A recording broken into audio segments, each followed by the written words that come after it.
so I got a new Samurai project. I brought this home with me on my way back from King of the Hammers. I met the customer there. He's from Arizona. So it'll be a little interesting having a kind of a long-term project with a customer far away, but we talk a lot and I feel like we're on the same page, so should work out. Doing a handful of things. We're gonna do, basically it's kind of not finished. So I got to finish up a bunch of things. We want to stretch out the wheelbase some. It has some steering issues. It steers really far one way and not the other. So I got to work on that. No rear shocks. I got to get that set up. We got to do some reworking on the cage. This cage was built. It gets in the way of the windshield. So that's got to be fixed. Got to cut it back. We don't know. We may redo the whole thing, but he wants to set it up so we can put the windshield and doors back on it. And I was goofing around, you know, clearly the windshield doesn't fit. I was hoping just to cut this off and bring it back, but the doors, the top of the doors also hit up here. The top of the cage is too wide. So we're going back and forth trying to figure out what to do there. Yeah, steering, wheelbase, rear shock mounts. I'm gonna change out the front diff. It's got a high pinion diff to put in it, like a LJ or a FJ80 style front diff. Still piled full of parts from hauling it home. Runs on propane. Gonna set up the bottles differently. It's got one, you know, sideways. We're gonna do two inline. So I got a second bottle mount in that tub. So yeah, it's a YJ springs, Toyota axles, some like 35 1050s, pretty cool, tall narrow tires. The rear axle is kind of cool. It's got one of those like custom built. It's not in the right spot, but it's just sitting in there. Trail gear offset diff housing. You know, it's Toyota stuff, but it's built to fit in a Samurai. I believe it's IFS Toyota width. It's got like the Trail Tough missing YJ kit with missing links in the front. Pretty normal basic stuff. It's got some little, I'm not sure whose towers these are. I think they're Trail Toughs as well, and the little Fox 2.0s, like 8-inch stroke. I've played with it a little bit. So far they seem to work out okay. Yeah, it's gonna be a cool little rig. Primarily, you know, set up for rock crawling. So we want to keep it low, you know, stretch the wheelbase for some more stability. And I'm sure I'm forgetting something. I got a whole list of things, but off the top of my head, that's what I'm going to be doing. I'm hoping to get this done by June. It's currently the middle of March. Kind of the hope is that we can meet up at the Rubicon, and he'll drive up from Arizona, and I'll haul this down there with mine. So that's basically the intro of this thing.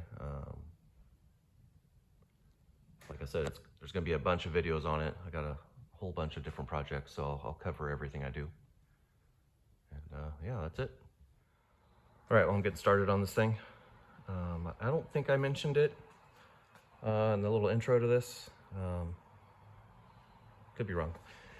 One of the biggest issues and first issues to tackle was the steering. Yeah, I don't think I mentioned this. So it's got a Zoox off-road setup. It uses a Chevy Astrovan steering box. It's got a forward-pointing pitman arm. I'm not sure what this kit includes or what the deal is, but it had these Heim-jointed tie rod and drag link. And the problem was it would steer all the way one way and only a little bit the other way. I don't remember which way is which, but so what I'm doing is basically taking everything apart and kind of starting from scratch. I've got the wheels pointed straight. I took the drag link loose first and basically turned the wheel all the way till it stopped, marked it, turned it all the way the other way till it stopped, marked it, you know, found out it was just a touch over 3 turns lock to lock, and then kind of played around with going you know, 1.5 and 1.5 and finding the center. And then I put a little clamp where 12 o'clock, so that centers the box. I'll center the steering wheel later, but just knowing that this is 12 o'clock. So I mean, you go 1, and just as a touch more than 1/2, and then so 1/2, and now 1. So that's, you know, and it's the same the other way. So that centers the box itself between the input shaft and the output shaft. And now what I'm going to do is I'm going to use this guy, and I'm going to pull the pitman arm off, because when you look at it, it's pointing to the driver's side a little bit. You can't always do this with pitman arms, but I'm hoping to turn it one spline and see what it looks like. I don't have any experience with this particular style box, so I don't know if you can do that. Sometimes they'll have a bunch of splines, but like 4 heavy splines or 2 heavy splines, so it really can only kind of really go on like one way, or 180 or sometimes 90s. That seems to be pretty normal with American truck steering boxes. But again, I don't know on this one, so I'm going to pull it off and see. But I'm hoping to get this guy straight, or if anything, slightly to the passenger side, because looking at it, I can't really tell in this picture, but this pitman arm is pretty far forward of the drag link. And how can I explain that? See if I can kind of mop this up really quickly and simply. So there's your tie rod.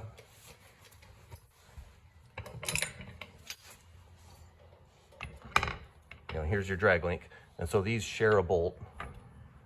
So it's kind of like this in the car. I mean, this is a little exaggerated. But with the arm, the pitman arm currently is sitting like this a little. And so you're gonna cam over and basically lose travel in this direction if you're at this angle. So I want, being that this has got this kind of angle of separation, if anything, I want the pitman arm slightly this way, so that in the neutral position, this angle right between this drag link and the pitman arm is 90 degrees, because that'll give you the best chance of having equal throw in the 2 different directions.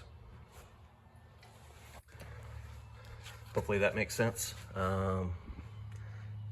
Actually, I think I have a little pitman arm, or I mean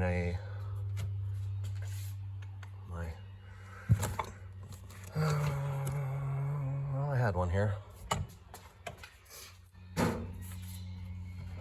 Anyway, wasn't really super prepared to lay this out, but you know, again, like if you imagine this crescent wrench being the pitman arm on the steering box, you know, it steers. So if you're like this, like it is currently, because it's pointing to the driver's side, you know, you get motion wasted pulling this backwards instead of to the driver's side. And then this way, you know, you're gonna have a lot more throw. So if you get this square, you know, the angle between the pitman arm and the drag link 90 degrees in the neutral position, then you've got the best chance of having equal throw each way. Something I'm not sure of also, and I will check, is the total throw of this box. You know, when this thing steers from full left to full right, let's just say it's 6 inches. Then I need to swing the axle fully, both sides, and see what that travel is. You know, if the axle travels 8 and this travels 6 or 7 or less, you know, anything less, then you're not going to get full steering that the axle is capable of. And then basically I would have to fabricate a new pitman arm that was longer to have more throw. I spent a lot of time on my Samurai because I built my own pitman arm and I built my own knuckles and the length of their arms. So I had to figure all that out to make sure I optimized the steering, you know, to get full steering and also full power out of it. Because let's say this moves 8 inches and the axle only needs 6. Well, then there's a bunch left over in the box, and it's like your box is trying to do its hard work in second gear instead of first gear kind of deal. Like it's working harder than it needs to. So these things can be pretty tricky, getting everything just right. I mean, in a perfect world, you would want your box to bottom out at the same time as your steering stops. That's kind of tricky to get them perfect. So it's better for the mechanical steering stops on the knuckles to hit first, and let this never bottom out. I've never seen any trouble with steering boxes hitting the stops internally. I don't think it's a big deal, especially if you don't drive like an idiot and just crash into it and hold it hard. Like, I don't know. So yeah, there's a lot of little things to check out on this to try to get it right. So like I said, first thing I'm going to do is see if I can get this to move 1 or 2 splines that way. And then what I'm going to do is just lightly bolt this stuff back together once I get the arm over, if I can. Then I'll just steer it until something stops, and I'll see if it's the box or the knuckles. And then I can always pull one bolt and continue moving and seeing, you know, just kind of see how the travels compare. And again, this is a Toyota axle, so it's a little different than like Suzuki stuff would be. The arms are definitely longer from center of kingpin to the pickup point out here. So, you know, I just don't know how this stuff's going to play out. But we'll get it figured out one way or another. I'm going to make it right. I do like the idea. This box looks big. Kind of a good indicator of how strong it's going to be is how big around the end is, because that's basically, you have a piston in there that moves with the like on a worm screw basically inside, and that's the hydraulic pressure pushes on that piston. The bigger the piston is, the more force it's going to output. And so I mean, this is a big box. You know, it's made for an Astrovan, which is a pretty decent sized vehicle, and you got to think about, you know, an Astrovan isn't a sports car. It's a big soccer mom mobile or whatever. And so they wanted really easy steering for that kind of customer. And so this thing should be pretty powerful. I'm not sure what the pump is in this, but that plays into it as well, how much pressure your pump outputs. But so yeah, I'm gonna start with popping this off and seeing what I can get out of it as far as angle. So I'll be back in a minute. All right, I got the arm off, and this is by fear. So you got the heavy wide spline. So you got 4 of these wide splines, and so there's really no choice of where to put this. So that's a little bit of a bummer. We'll see. I'm gonna just loosely put it back on and mock this up. You know, if the box has more than enough travel and we can get to the stops of the axle on both sides, then it's not a big deal. It still may steer slightly quicker one way than the other, but it is what it is. If though, being that we're starting like this, if we don't get the stops to max out going to the driver's side, I'll end up cutting this, basically this circle off, and throwing this part away and fabricating a new pitman arm, which honestly wouldn't be that big of a deal, because it's got Heim steering and it's just in single shear. If you're not aware, single shear means for a failure to happen, the bolt would only have to shear in one spot, whereas if you had another tab and you had basically a tab on either side of the Heim, and then for the bolt to fail, it'd have to shear 2 times. It'd have to shear on this side and on this side. Not a big fan of single shear in steering. I mean, that is basically what factory stuff always is. So, but still, if you have the choice, might as well make it better. So I guess now I'm gonna basically bolt this on, steer it back and forth, try to find somewhere. I'll measure off of this center of this bolt over here, and we'll steer it one way and then the other and get a travel number for the steering box. And then I'll do the same thing with this. I'll jack it up and then I'll measure off of this guy in the center position. I'll move that back and forth and see how those two numbers compare and see if this arm is going to actually work. All right, so taking some notes. So the steering box, 7 inches. So again, I steered it till the pitman arm went all the way to the passenger side, and then I measured off of the bolt. I slid the bolt back in the hole. And I measured centered off of that hole and then went all the way the other way. Subtracted this short number from the long number, got 7 inches. So now I got this lifted up so this moves freely. So I got it all the way till it's hitting stop. So now I'm gonna measure from here to the pitman arm, and then I'll swing it this way till it hits the stop and get that measurement and see if the box has enough stroke to maximize the axle. Because again, we're trying to get these guys to hit. And then, this axle's 40 years old. Who knows if someone's played with these, so I'm gonna have to check these guys all out. It looks like we'll probably have,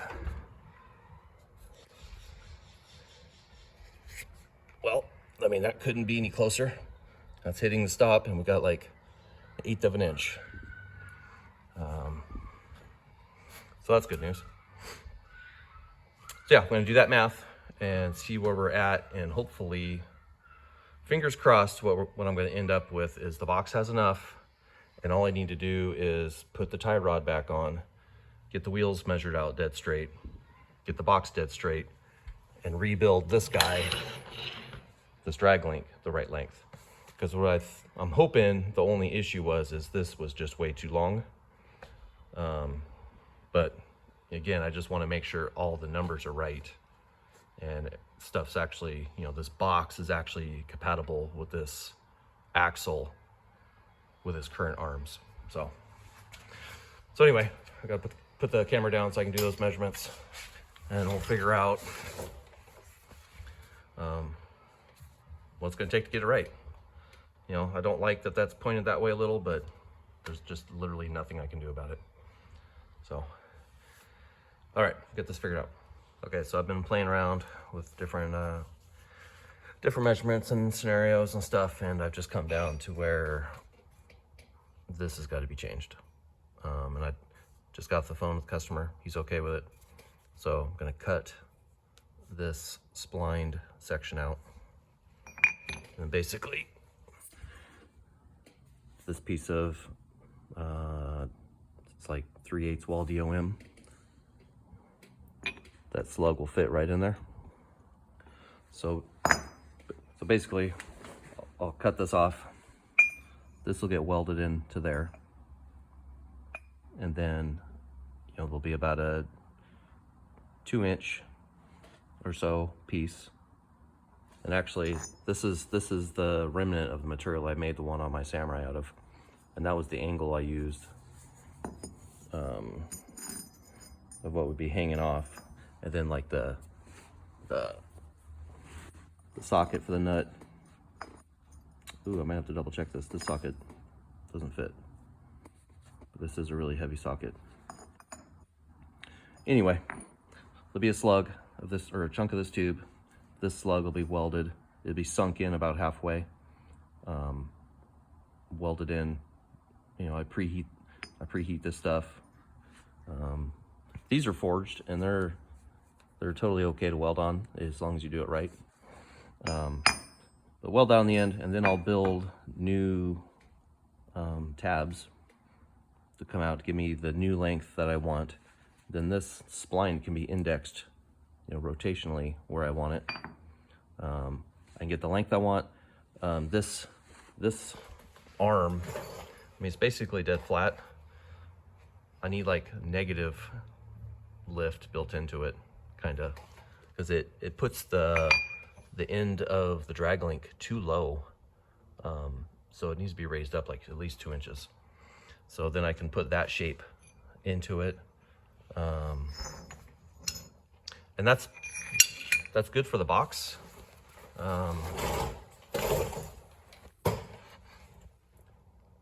It's pretty dark, but you know, this comes out the lower and lower and lower you have your joint. Like if you have a dropped pitman arm, that puts more load on the bearing surfaces in here of the sector shaft and on the shaft itself. So by raising that up, you get the forces to be more within the two bearings, not outboard of them.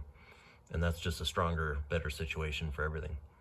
And then I get this height set to be more in line, you know, basically I want it to be dead level at right height. So basically dead level with the tie rod at right height. So that, you know, as this guy's cruising down, he'll be doing a lot of like long dirt road driving to get to, you know, his wheeling spots.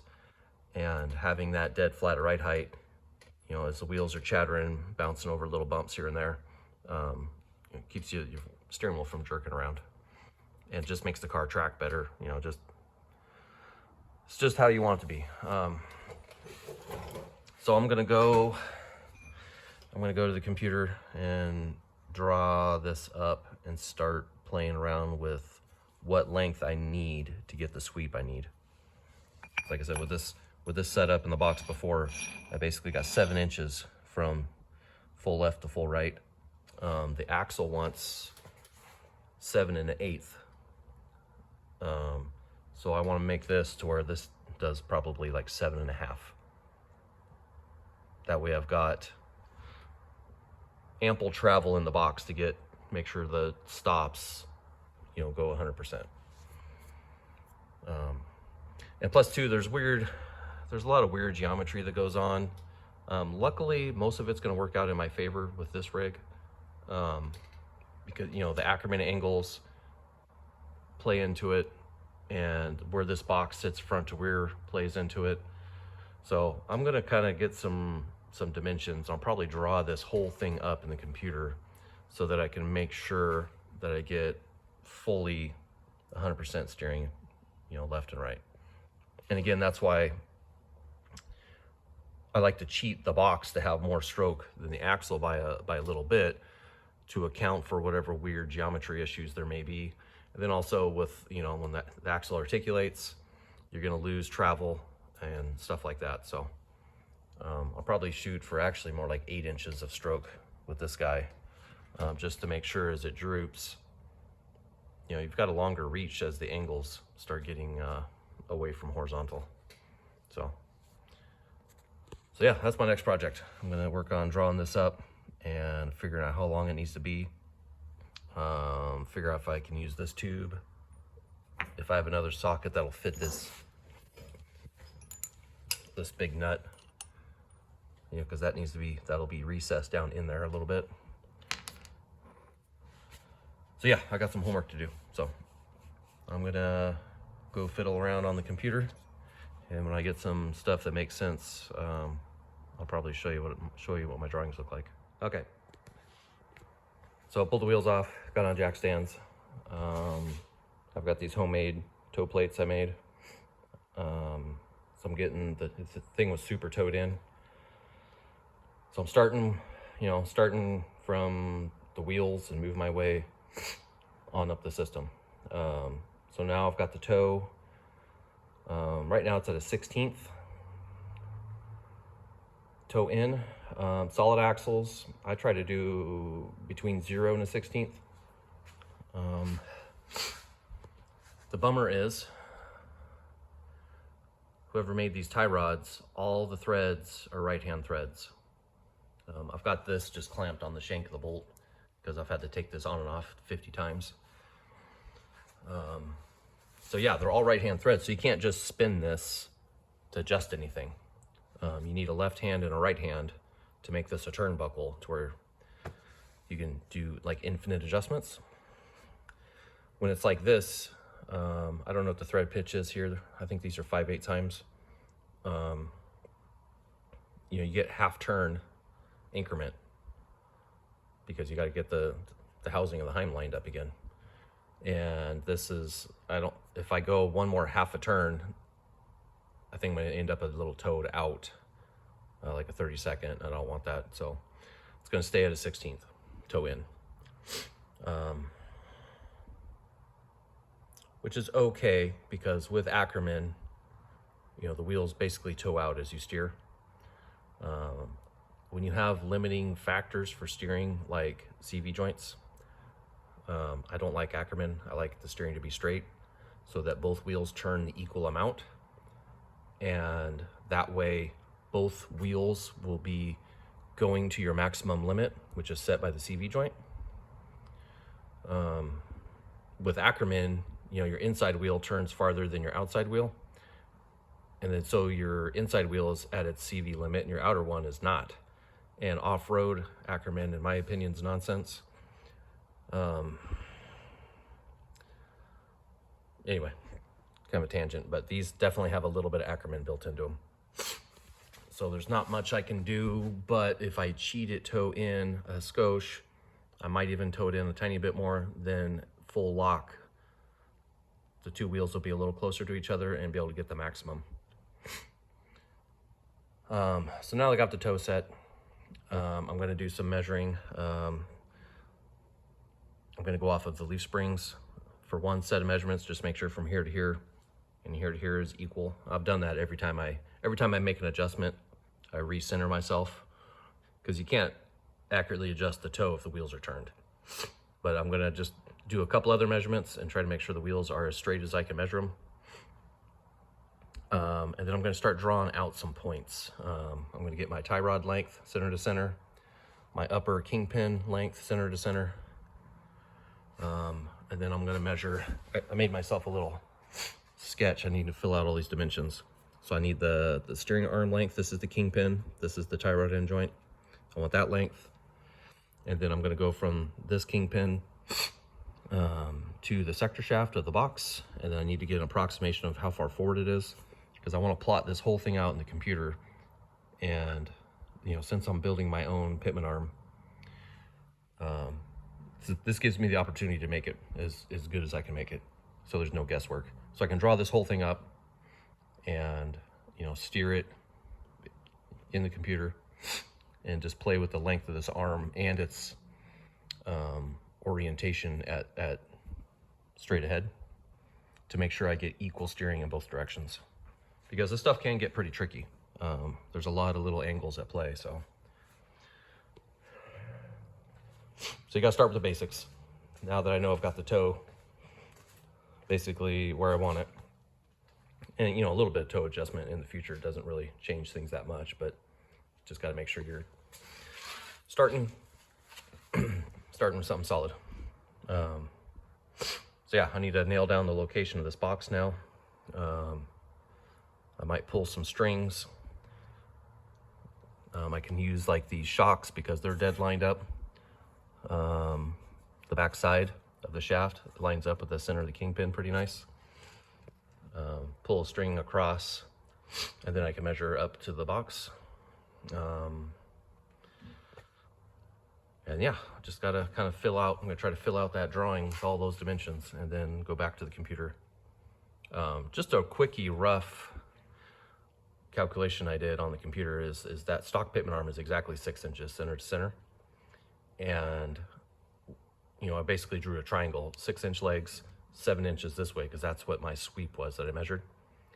And then I drew 8 inches with those same angles. And basically I need to make my arm about 7/8 of an inch longer. This is a forward box, so I'm doing all my gestures backwards.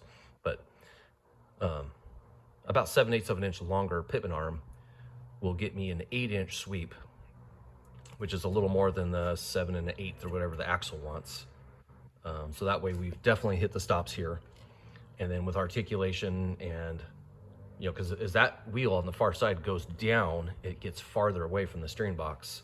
So to keep full lock, you need a little more angle left in the box to get there. So again, like an hour or two doing your homework and playing around with this stuff will just yield a better handling and tighter maneuvering rig. So I'm gonna get busy just doing measurements, and then I'll go to the computer and get this drawn up. All right, so I worked underneath the car. I worked out all these measurements that I was looking for, and now I've kind of made a little sketch in the computer, something real basic. This is like, you know, if the engine was out and you're standing on the front bumper looking straight down at the axle, this line represents kingpin to kingpin. This is the tie rod. This is the pitman arm. This is the drag link. So this isn't the most conventional looking setup, the way this drag link extends forward so far. That's just kind of how it ends up with this kit and this Astrovan box.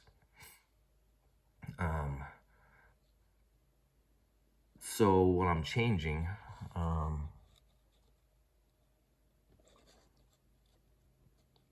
it's kind of hard to do this and film at the same time, but so this circle represents like the swing of the pitman arm. This is like the sector shaft of the steering box, and this is the connection to the drag link. So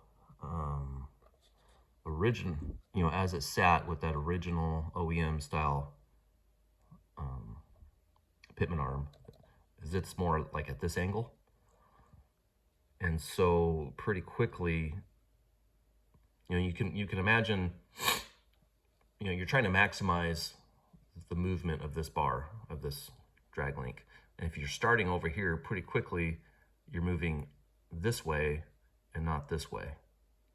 So when you already start too far, you know, in my opinion, too far this direction, you just lose angle.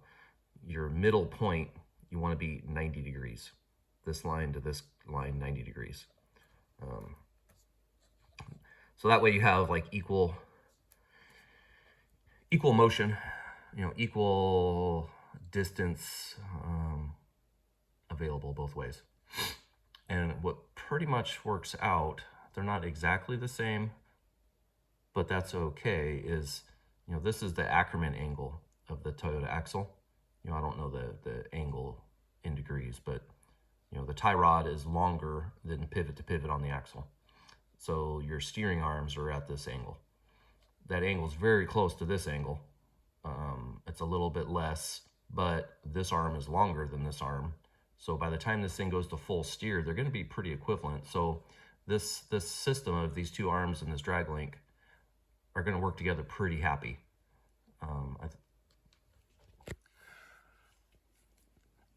So I'm pretty happy with that.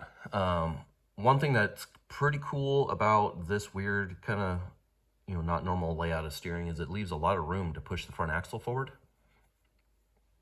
Because that's a common issue with Samurais, like with the stock box layout, is pretty quickly your joint here of your pitman arm to drag link wants to crash into your tie rod with up travel.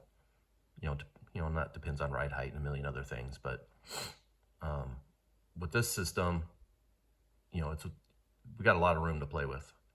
One danger right now, which I need to go look at some more, is, you know, the tie rod crashing into the nut on the pitman arm. We're basically limited right now with clearance. You know, if this is the frame rail, the drag link and tie rod hitting the frame rails. So this thing it's sitting really low, so it just doesn't have the potential for a lot of up travel, which is fine because this is really more of a rock rig, not a high-speed rig. But I just want to make sure I don't have, like, you know, 1 inch of clearance here and 2.5 out here. You know, I want to find what's my immovable limit and change everything else around that. So I'm still not 100% married to this steering box. We have a Toyota IFS truck steering box that could switch it out for, but that's a lot of work. So I'm going to put a little bit of time into making sure we can get this Astrovan box to work. I think it's probably got more power, just kind of based on the dimensions of what looks like you know, doing my best estimate of how big the piston is inside, because that ultimately tells you how much oomph the power steering's got. And also this box, it's not quite related. I mean, a manual steering it would be, but this box is 3 turns lock to lock, whereas the Toyota is 4. So this is a quicker steering box. That piston area happens after basically the mechanical advantage of the worm screw. So that gear ratio, you know, in a manual situation, this would be a weaker box, but I don't think that really applies with power steering boxes. So it'd be nice having quicker steering ratio. 4 turns is pretty slow. Especially with, you know, like when you do a Toyota truck with high steer arms, they shorten these arms to help out with that slow box. We don't have that choice with this car. So I'm really trying to stick with this Astrovan box. I mean, one, it's already mounted, steering column's connected, power steering lines are hooked up, it's done. It's just got to get the linkage. And I just think, you know, I'm hoping it's going to be a better situation in the long run. So, you know, just laying this stuff all out, getting these numbers and laying this out kind of confirmed a hunch that I was going to be able to get this drag link to work well. And I'm going to go look. I may push the front axle forward a little bit.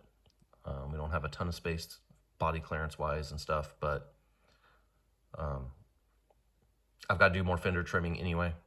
So if we can push it forward, that'd be cool. And this definitely gives room because, I mean, ideally in a perfect world, you'd want this drag link to be running parallel with this guy in a perfect world. But the way these angles lay out, I think it's going to be okay. So I'm going to go out and take a look at some of these other clearances. All right, so I kind of just loosely put this all back together. You can see that kind of odd drag link angle extending way forward.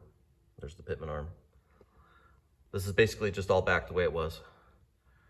So I'm trying to figure out how much up travel we can squeeze out of this so I know what to work around. And so, you know, these shock hoops and shocks can change. They're not something that we're absolutely stuck with. But right now, so we got, it's hard to get the good angle in there, but it's 2.5 inches. This clearance is about 2.25. It would probably be more like 2.5 out here because the other end is fixed. So about 2.5, around 2.5. And then back here, the drag link will hit the bottom of the pitman arm, and that's also about 2.5. So, I mean, that's all kind of good news. I would definitely like to see more than 2.5 inches, but that's also at this ride height. It does sit nose low, so we might lift it a little bit, 1/2 inch to 1 inch.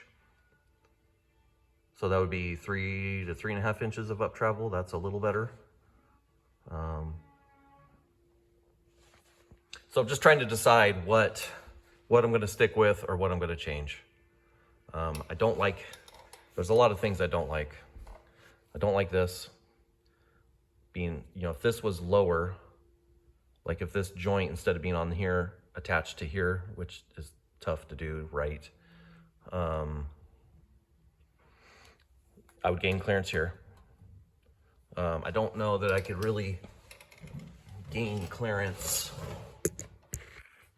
with the tie rod to the pitman arm nut. If I push the axle forward and reshape that pitman arm to have kind of an upward sweep before it came down, I might be able to gain a little clearance there. With the wheels on, you know, this has already been trimmed pretty far. There's not much more to be had without really hacking this thing up. So I don't know. I'm kind of feeling like building the pitman arm with the right shape, shortening the drag link to where it's right, and just basically calling this done. That's kind of where I feel the move is. I don't know. Gonna kind of think about it for a little bit again. Actually, I'm gonna lose the pitman arm needs to go up. at that far end. It's just too low because the drag link has like an upward angle to it out here.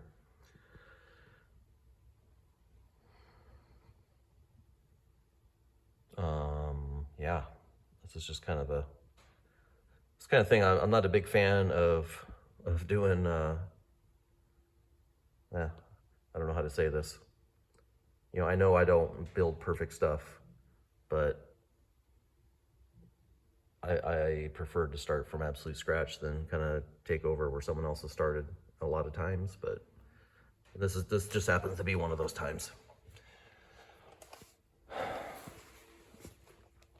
You know, if I could get my temporary,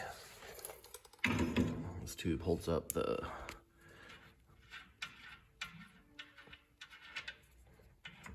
I would love it if this was at the same plane somehow. But to make that work would be a lot of work. It would be building a new arm to be longer, because it's very difficult to attach a drag link to a tie rod and not have weird flop issues. I did it on my Samurai, and it's not easy, and it's still not perfect. Maybe I'll go out and show that just to kind of have some reference here. All right, so I'm working on the new Pitman arm. I've got the old one off here, taking measurements. So I've drawn this up. You know, this is the sector shaft of the box. This is the end, you know, that end of the Pitman arm. And this is it drawn at full lock, steering to the driver's side. What I'm concerned about, you know, is this angle tightens up between the Pitman arm and this is clearance. You know, I guess to visualize, we'll use the tape measure. You know, this is the drag link as you steer, but as you steer one way, this angle is going to tighten up. You steer the other way, it goes this way. This way, you know, I'm concerned about clearances. So when the suspension moves up and down, you don't want the heim joint or the tubing or the lock nut or any of that stuff to contact the Pitman arm. So now that I kind of figured out worst case scenario of what that angle is, I started drawing up. So this is the sector shaft. This is, you know, these three lines represent the drag link. And so I'm trying to do a couple things here. So giving this joint plenty of clearance. Let me see, kind of clean this up. So this,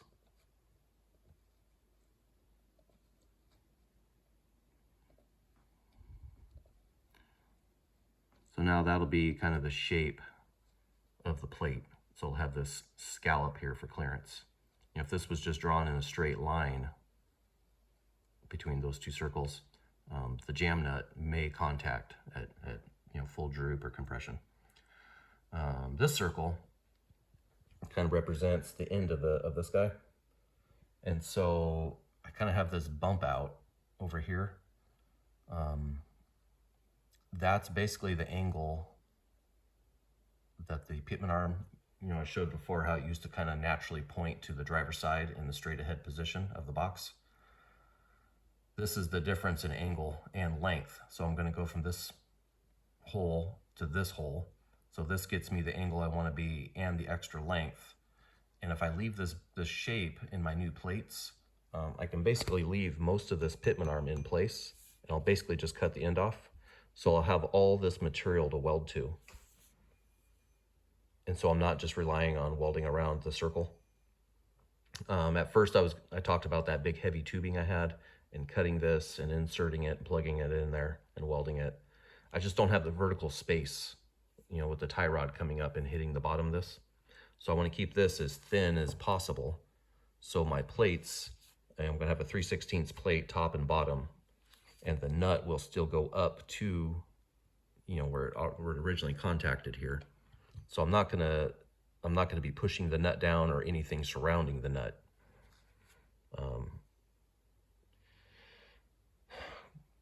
Trying to keep this thin. And so basically and the way it was, the heim joint hung off the bottom.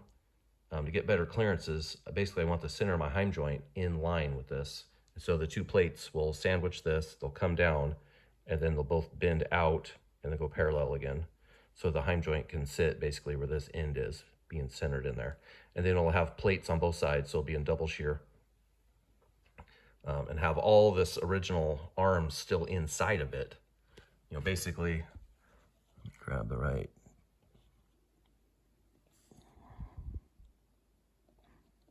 You know, so if you imagine this is the original pitman arm that's going to live inside of the new pitman arm. So they'll have tons and tons of weld area. You'll have all this weld area super far from the center of rotation. So it'll be super strong welding it way out here. Again, like, you know, building stuff for other people. If this was my own car, I'm a lot more willing to take chances with, you know, design and kind of pushing the limits of keeping things lightweight and simple. But when it's for somebody else and I don't know how they're going to run it, you know, I got to err on the other side of beef and overkill. So now this is basically a simplified, well, not simplified yet, but a simple flat pattern. Now I've got to draw it from the side and add in my bends and the other shape to kind of get the real flat pattern so I can plasma cut that out. But this is getting me more excited now that I feel like I'm finally getting to something solid that is that's doable and is going to work. Get rid of some of this other nonsense to make this look a little more clear.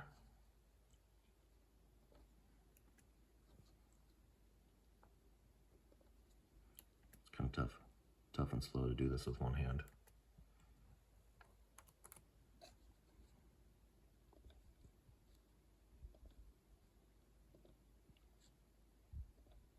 So that's basically what the pitman arm is going to look like.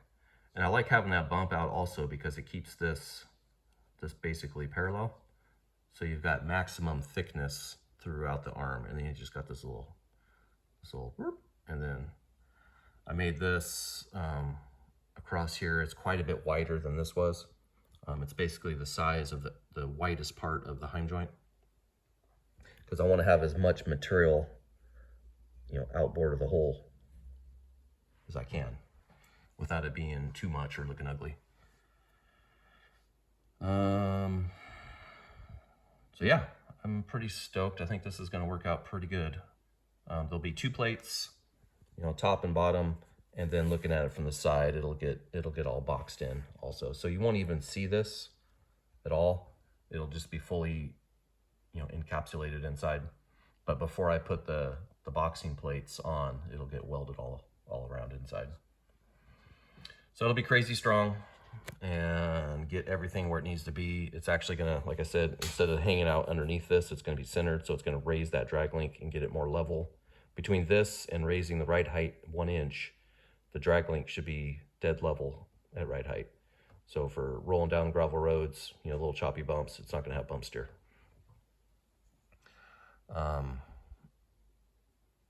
So yeah, I mean, I think we've basically got this down where everything's going to be.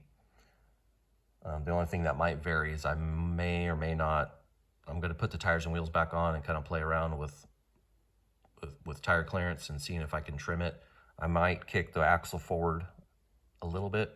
I want to look at the firewall clearance, you know, just give a good look to everything and see where I can push the axle, if at all.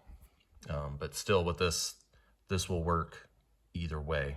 The only thing that'll change is the drag link length. If I push the axle forward, we'll get just a tiny bit shorter. But so yeah, pretty cool. I'm excited to finally, after all this back and forth and indecision, I finally kind of getting a solid direction to move, and now I can kind of put this all behind me and just make it happen. So I'm going to work on the 3-dimensional shape of this. That's pretty boring, and I don't want to film me doing CAD because I'm slow. There's nothing for people to learn watching me, that's for sure, and it's boring. So I'll come back when I have it figured out. All right, so I drew it from the side. The gap between the plates is the thickness of the end of this. And then I drew in, they're very slight bends, but there has to be 2 bends to get it wide enough for that heim joint to fit inside. And those heims that are on this thing have like little built-in spacers. So it's 1.2 wide.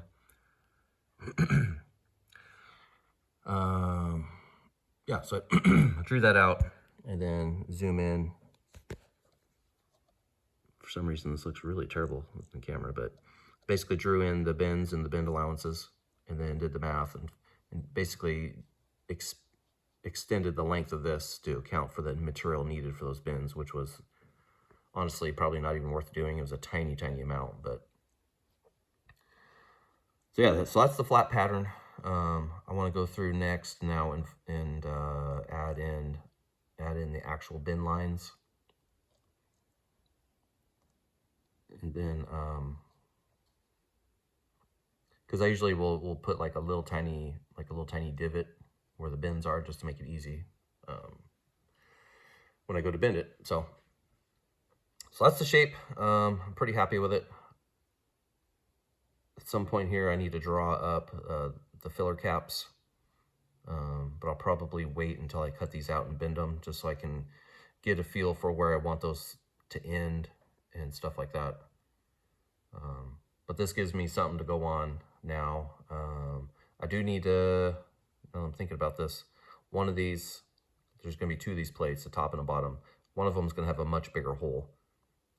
This size hole basically clears the shaft, but I need to make one of them have a large enough hole to clear the nut and the lock washer without interfering, because I don't want to add any thickness to that, and I'm not sure if there's enough threads anyway.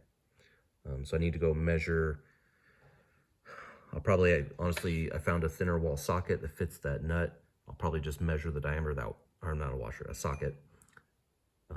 I'll measure the diameter of the socket so the socket can pass through the hole as well and still have a full grip on the nut.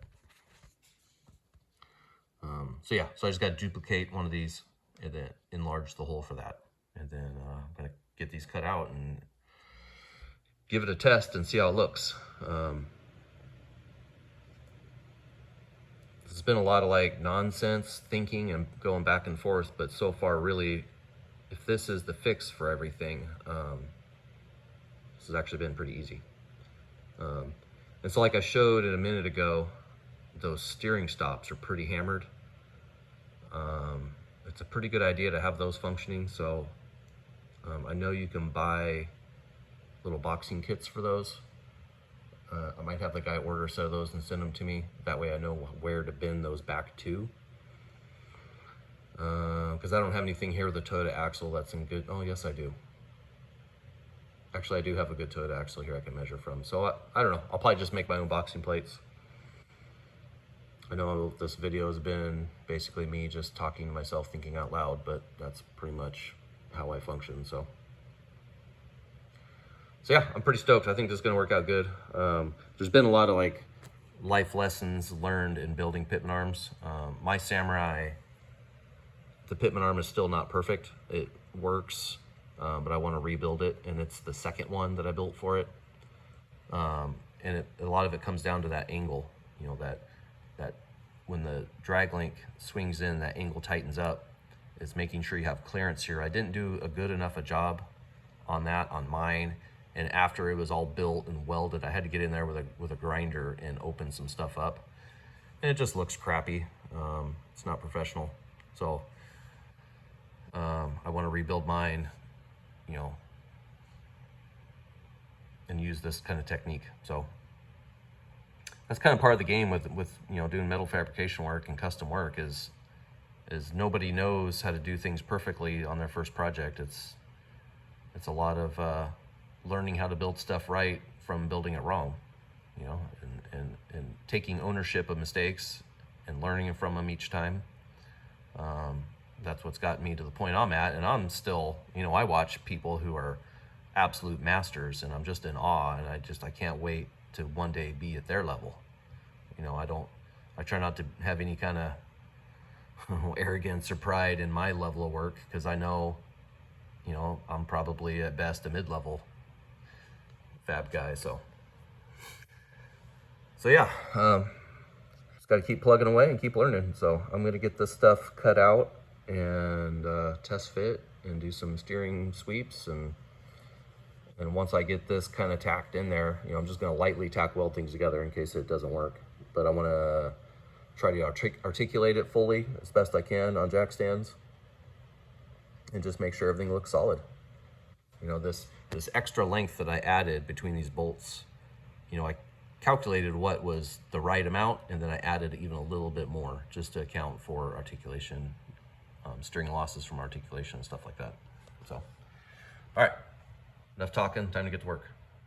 Okay, while I was at it, I figured I better make the boxing plates. The little short guy is going to go from around here to about halfway around, and then the long guy is going to start over here, wrap around, and wrap around. And they'll meet in the middle, be welded together, welded all along the edges. So let it box the whole thing in, nice little radiused ends, leave the end for the heim and movement, and basically hide all of the original arm so it doesn't look hillbilly. Yeah, it should be a pretty good looking arm. So now that I've got all the pieces figured out, I'm going to get them tool pathed and ready to go to cut them on the plasma table. All right, continuing the work on this pitman arm. I got my first, hopefully first and only set, but oftentimes something like this takes a little bit of trial and error. But got my first set of plates cut out. It's all 3/16. Like I mentioned before, these will basically sandwich the original pitman arm. I'll have to cut some of the pitman arm off, and then these plates will kind of wrap around and box it in. Yeah, I have the pitman arm off. You can see we got a large hole and a small hole. The big hole is for clearance for the socket for the nut. You see this thing's a little long, but it's meant to basically fit parallel to that side. And this shooting the hole over here corrects my angle. And then my length is also fixed. And then this one will be the steering box side. So that's a closer fit to the splines. And then it'll be all boxed in. And then, I'll be able to weld quite a bit to the original arm. So I won't be relying on just like a circle of weld, which is fine. I've done before. But, the more the better, safer the better. So yeah, I'm gonna get this. I'm gonna put this guy in the saw and cut this eyelet off, and then start figuring out how I'm gonna put this together all super. Oh, I got to put a couple bends in it. I need a little over 2 inches inside of here for the width of the rod end, and with those little built-in misalignments. So it'll get 2 bends, it'll flare up and then flatten out again, and then same thing on the bottom. Because with this thing before I hit the pitman arm coming out of the box, the tie rod end hung below it, and it made the drag link kind of low. So this will get it more level at ride height for bump steer. Between this and, like I said, I'm going to try to lift the front about 1 inch to get the car more leveled out. Looking at the drag link from the front should be basically pretty dead level with the ground, which is what you want. So yeah, I'm pretty happy with this so far. It's kind of a fun project. It was kind of a brain teaser getting all the geometry figured out on the computer. But hopefully this will do it. I'm gonna do kind of a quickie job of just tacking it together in a way that I could cut it back apart, and just in case my angles or length is wrong. I don't want to build that 100% before I test it, so I'll just do a couple good tacks on it. Get the drag link. I'm gonna actually have to cut the drag link down again, but I just did a couple light tacks on it when I put it back together. So I'll put it on, make sure the wheels are dead straight, and then readjust the length of this guy, and then make sure I'm hitting my stops full left and full right with the steering box centered. So coming along. So I'll probably come back. I'm going to do the bends, and I'll come back and show whether it worked or not. Okay, so I got that arm cleaned up and bent and tacked together just enough to do a test. I had to readjust the length of this guy again. Took about another 1.5 inches out. I just got done measuring out that the wheels are straight, double checked that the box is straight. So now I'm gonna get up and see how it steers. So I've kind of got everything just loosely together, just enough to, see how this works. So we got this marked straight ahead. Again, this is a 1.5 each way. Ooh, so now I can feel that the box is not dead or dead, bottomed out. This would actually go about 2 inches past center. So now I can feel it's hitting the steering stops on the axle, which it definitely is. And now we'll try the other way.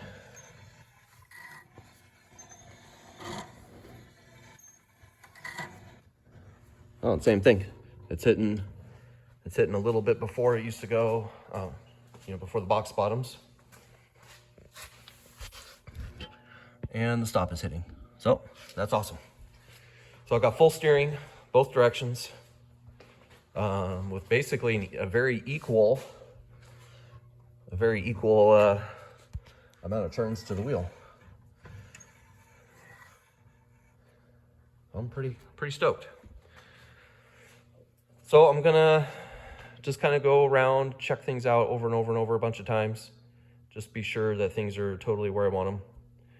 And then I have some like box-in plates I made to box in this arm on both sides.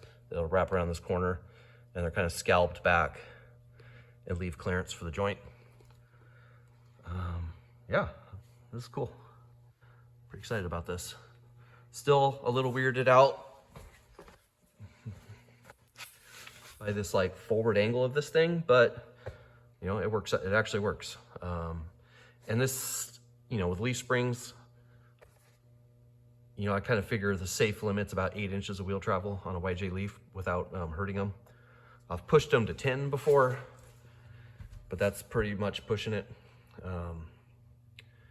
And this guy, he keeps these bolted solid, and we may end up getting rid of these missing links anyway.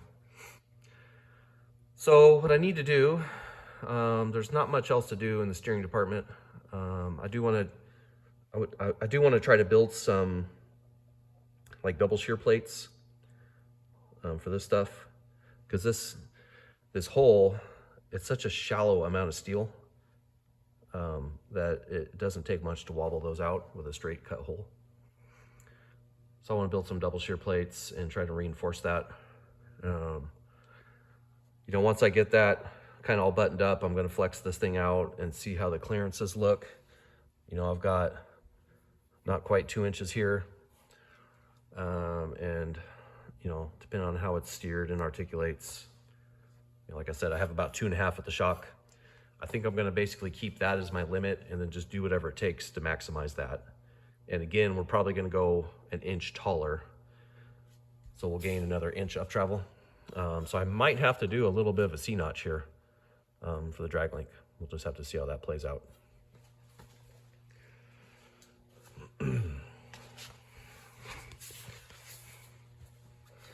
But I'm pretty excited for something that looked pretty, I wouldn't say hopeless, but difficult in the beginning. I think worked out pretty well. This is kind of a tough angle to look at because it's got that forward to back sweep. But when the truck sits up 1 inch in the horizontal plane, that drag link should be nice and level at right height. I did raise this, like I said, it used to hang below the arm. Now it's basically dead center with where the end of the arm used to be. And now that, this one's in double shear, which is good. So yeah, this is working out good. So I'm going to pull this all apart. I feel, well, I'm going to do some more testing, but once I'm solid with that, then I'm going to basically finish out this pitman arm, get it all boxed in and welded up. All right, so got it all welded up. It is super hot, so I'm letting it cool slow. I might even lay a welding blanket over it. Yeah, got tons, got about a good 4 to 5 inches on all 4 corners of the forged original pitman arm. And then yeah, got these boxing plates in. I welded it super hot. I'm gonna, once it cools down, clean it all up, kind of soften all the edges with a flap wheel, just kind of polish it up and paint it and get it on there. Think about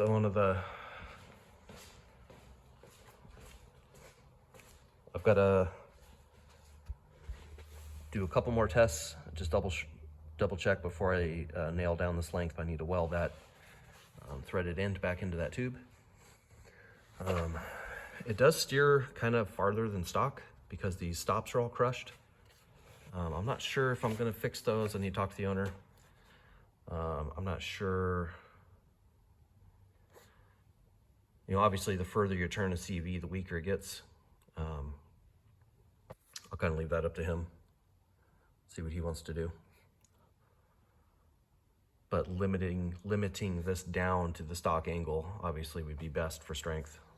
But so yeah, once I get that pitman arm on, everything kind of tightened back up and back in its place, I'm going to start figuring out some sort of double shear situation for these arms. There's not a whole lot I can do about the bottom. It'd be a super steep angle to bend it to get it back up to this. I'm not sure that it would do much.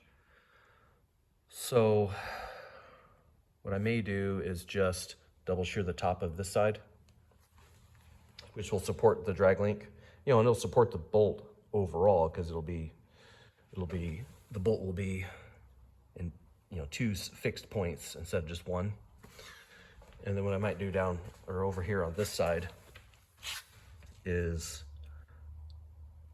cut out a piece of stock, round stock, roughly this diameter, and add about the height of that other heim, and then do some sort of tie-in so the bolt has got more beef, more length along its, you know what I'm trying to say. Make this thicker so it doesn't wobble as easier. Tongue-tied. So yeah, it's coming along pretty good. I think the next thing that I'm going to get figured out is, I know I want to increase the ride height a little bit, and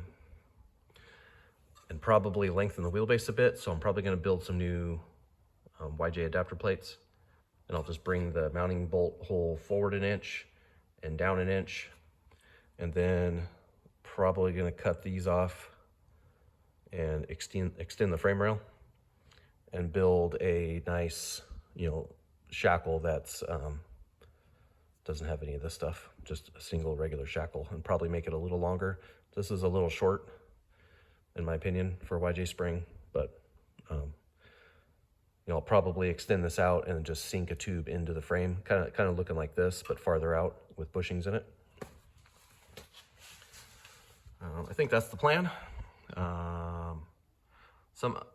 Another choice that would honestly be a lot less work is drilling a new hole in the perch on the axle and then the U-bolt plate, and you basically separate those two, slide them up to the new hole, which would be 1 inch rearward on the axle. That's an idea too. Pros and cons to both. Moving this forward doesn't hurt the approach angle because the tire's coming with it, but it's still way out there. That's one major downside of YJs on a Samurai, is you can tell how much farther out they stick than stock. So the idea of just drilling the holes moves the axle forward, and this stays where it is, and so the distance from the tire to that shrinks by 1 inch. So effectively, helps your approach angle. The downside with that is I'd have to make longer shackles or something to get the right height a little higher. Probably still build another set of plates, pushing those down. And then having an asymmetrical spring, it's not the end of the world, especially only by 1 inch. but you know, when you have a fixed length of spring, if you have the axle in the center of it, you're going to get more travel than if you scooch it one way or the other. So, and again, an inch, it's not really going to do anything noticeable, I wouldn't think, but these are all just the things to consider. And again, might not even stretch the wheelbase, honestly, because we gotta look at this, what's left to cut up, because he doesn't want to get into taking this all out and getting super crazy with it. So I'm gonna get the tires back on. Once I have the Pitman arm, I'm gonna do my last test with the tires on it, really steer it, see what my real world tire clearance issues are, and then see if, you know, the extra wheelbase is even a possibility. But so anyway, I'm gonna let that thing cool. It's lunchtime for me, so I'm gonna go eat lunch, let it cool, and then hopefully when I'm done eating, it'll be ready to put on. Well, ready to clean up and paint and then put on. Okay, so I got this thing back on its tires. I'm sitting on the ground. I'm pretty happy with how everything turned out with the steering. It's not, you know, I'm still gonna do the double shears and stuff later. I've got to basically strip this whole axle down. It's gonna get a high pinion third member. But I think I'm gonna end the video this section here. You can see the Pitman arms up in there. And again, you know, it's not painted and stuff, but you know, it's to a point where I think, you know, fab wise, it's done. You know, I got to do a little bit of welding on that drag link still, but so yeah, this part's done. So I'm going to end this section of the videos here, and the next video we'll continue on with the next project. Not sure which thing I'm going to tackle next is, but I guess we'll find out in the next video. So thanks for watching.